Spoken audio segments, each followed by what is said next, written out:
अंजनाड बंगला येथे राजमाता अहिल्यादेवी होळकरांच्या स्मारकाचे भूमिपूजन उत्सवात संपन्न. शिरपूर अंजनाड बंगला येथील श्री क्षेत्र नागेश्वर मंदिर परिसरात पुण्यश्लोक राजमाता अहिल्यादेवी होळकर यांच्या पूर्णाकृती स्मारकाचा भूमिपूजन सोहळा आज दिनांक 29 जून सोमवारी सकाळी 10 वाजता मोठ्या उत्साहात आणि भक्तिमय वातावरणात पार पडला. सांगितले जाते की येथील श्री क्षेत्र नागेश्वर मंदिराचा जीर्णोद्धार देखील पुण्यश्लोक अहिल्यादेवी होळकर यांच्या हस्ते झाला होता. त्याच पवित्र स्थळी आज त्यांचे स्मारक उभारण्याच्या कार्याचा शुभारंभ झाल्याने पंचक्रोशीत नागरिकांनी समाधान व्यक्त केले. श्री क्षेत्र नागेश्वर सेवा संस्थान यांच्या वतीने आयोजित या सोहळ्याचे भूमिपूजन आमदार काशीराम दादा पावरा यांच्या शुभ हस्ते झाले. कार्यक्रमाचे अध्यक्षस्थानी संस्थेचे अध्यक्ष भूपेशभाई पटेल होते. यावेळी धनगर समाज बांधव, पंचक्रोशीतील प्रतिष्ठित नागरिक, महिला व युवक मोठ्या संख्येने उपस्थित होते.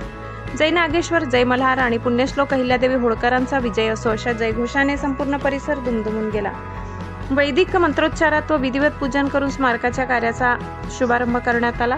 हे स्मारक महाराणा प्रताप स्मारक अभियान कोटा राजस्थान या संस्थेमार्फत उभारले जात आहे.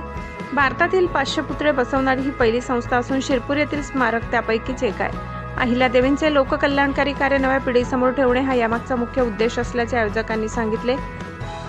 यावेळी बोलताना माननीय आमदार काशीराम दादा पावरा म्हणाले, अहिल्यादेवींनी स्त्री शक्तीचे सामर्थ्य दाखवून दिले. त्यांनी बांधलेल्या मंदिरामुळे आजही आपली संस्कृती टिकून आहे. त्यांचे स्मारक येथे होणे ही अभिमानाची बाब आहे. या प्रसंगी बोलताना भूपेशभाई पटेल म्हणाले, पुण्यश्लोक अहिल्यादेवी होळकर या केवळ एक कुशल प्रशासक किंवा न्यायप्रिय राणी नव्हत्या, तर त्या सनातन धर्माच्या देवी आहेत. त्यांनी आयुष्यभर धर्म, संस्कृती आणि मंदिराच्या जीर्णोद्धारासाठी स्वतःला झोकून दिले.